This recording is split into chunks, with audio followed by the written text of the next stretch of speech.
Thank you for your responses. All right, so now what's the solution? Let's talk solutions. We talked a lot about the problems this morning. Let's talk answers. We've done a lot around close reading, what it means to take complex texts and structure lessons in adult education classrooms with college and career readiness. And that is critical. It's absolutely critical. We have to make sure even students who are struggling have the chance to read complex texts. And we're going to talk a little bit about what that means. But it's not enough. We also have to provide opportunities for a volume of reading, where it's not close teacher-supported reading all the time, but that students have the opportunity to engage in a little bit of research, current events, wide reading, gaining lots of knowledge. And we're going to talk about how that can be realized in your classroom. Let's compare and contrast two equally and crucial components of effective reading instruction to see how they differ and how each of them can provide a unique and valuable role for students in your classrooms. Let's look at close reading first. Close reading is a practice where short passages or portions of text are read together as a class. These are expected to be level or grade level complex text, meaning if you are in a level D classroom or if you are in a level B classroom, that the text should be level specific and that it should be the text expected by students at that grade level. You may have students in your class who are reading below level, but they still have to have access to grade level complex text, because what we know is even when students need support with reading, the only way to get good at reading complex text is to read complex text. So not every situation requires complex text. And there will be other times we're going to talk about in a minute where you can read lower level text to build basic reading skills, to build fluency, and to build decoding. But even for those students, they should have opportunities to read the grade level expected text. You can do that once a month, once a week, but have opportunities built in so students get that exposure. So all students get the same text, and teacher and students attend to the text and to the words. So what does this line mean? And what do you think the author meant when he or she said this? And how does this picture give us the information we need, right? Getting very specific and down into the text. I'm going to click to the next slide and continue talking about close reading, and then we're going to back up and talk about the other type on the right side, the volume of reading. But let's continue with close reading for just a moment. Close reading requires heavy support from the teacher. And this is what I was talking about. In order at the end here, you see where it says gives all students access. To get below level students to read complex text might mean a lot of things. You might have to record the text in advance and let students hear it a few times so they get fluent reading in their ears before we attack the text together in class. You might have to chunk the text into smaller pieces, one piece at a time for students who might be reading below level. You might not give the whole text to students. You may choose only a certain portion of the text. You might pair students and partners with a student who's a stronger reader and pair them with a student who might be struggling a bit and have them work together. There are lots of ways instructors can support even below level readers to access complex text. So that is a requirement for close reading. It's really instructional. It is about the teacher just helping students navigate how to read really tough text, and it exposes students to higher level content. I'll give you one example of where I've seen this. As I mentioned earlier, I've seen incredible work in some even basic life skills courses in some adult education programs across the states that I've visited in my work as a literacy coach for college and career readiness.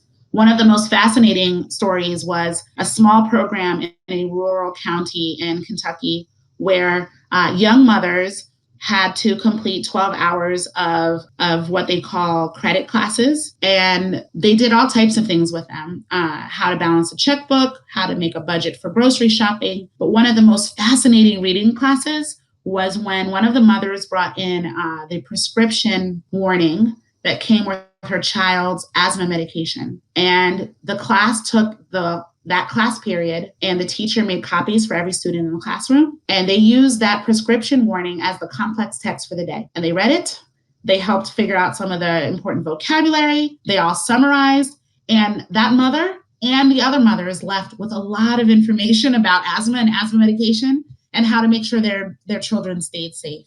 And I thought this instructor was so creative because even these little teenage moms who were no longer in their high schools and they were still struggling with literacy, they had a really powerful literacy experience with complex text in the ways that mattered the most to them. And that was a wonderful close reading example. So that's close reading. Let's take a step back now and look at volume of reading in the same way. And I just clicked back. Volume of reading is not that. Volume of reading is a lot more pages of reading. It's text at different levels, different complexity. Some of the text may be lower level. Some of it might be videos. Some of it might be websites. Students and teachers get a lot of choice in those kinds of lessons. But these lessons are meant to rapidly build knowledge and vocabulary about a topic. All right, everyone, we're going to do a lesson today on the Declaration of Independence. And we're going to learn about who was there, who signed it, what's in it, and we're going to watch a video. We're going to look at a copy of the Declaration of Independence on the Smithsonian website. We're going to go to a website where you can click and pull out different portions of the Declaration of Independence, and the person on the website will read it out loud to you.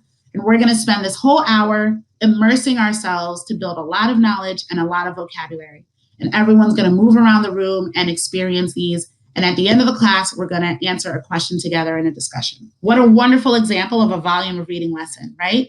Where students are researching, they get some choices, you can interact with technology. It doesn't take a tremendous amount of teacher support where a teacher has to stand in front of the class and talk and guide students, but that can happen. You can sit side by side with students who may need a little more help. You can let students who are more independent work, but the goal here is to build a lot of knowledge about the world, about words, and develop that real love and interest in reading and research. This is also another example of where this is wonderful for career training opportunities. I got to visit a program where there was a cosmetology course underway, and the teacher set up one day where the young men and women who were in this class were going to they had to learn some of the chemistry behind putting in a proper hair color for a client. And there was a tremendous amount of science and math and all types of things involved, and students were rightly intimidated by the lesson.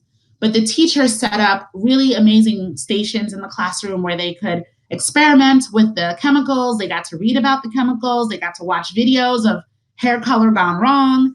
And by the end of the class, students weren't afraid. They were excited and were building the technical expertise they needed to be able to complete the course and get their licenses. I thought that was another beautiful example of a volume of reading lesson that was just very appropriate to the college and career readiness goals that the students in that class needed. So now that we're starting to put the pieces together, let's focus in on volume of reading. Students really can't build knowledge and vocabulary with a high volume of reading. We know that most words are learned through reading or being read to. And we also know that building knowledge helps level the playing field for students. We saw example after example in our session this morning. But not all volume of reading is equally effective. Having students just reading a lot about a lot of different things can be helpful. But the research is showing that when students have the opportunity to read a series of related texts, meaning about the same topic, where they're reading about a bunch of things about the Declaration of Independence. They're reading a bunch of things about how to do a proper hair color. Or in the case of our life skills class, let's say the next day students got to read a little bit about what causes asthma. What are the treatments for asthma? How can you prevent asthma in your community?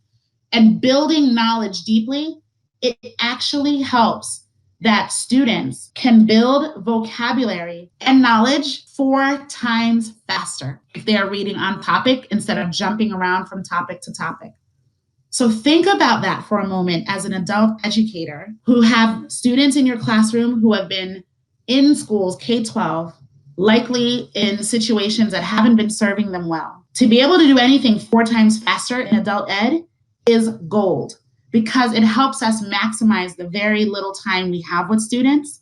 And if we maximize that time around related topics and related texts, we actually can help students build vocabulary much faster than if we let them skip from topic to topic.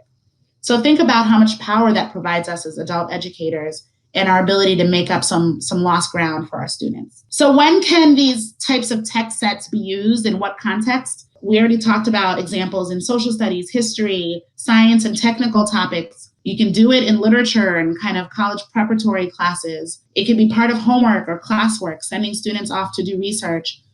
Time is of the essence. So think about creatively, what are the opportunities you have within your ability in your programs to use tech sets to build knowledge in students, even if it's not during those few hours that they are with you in classes.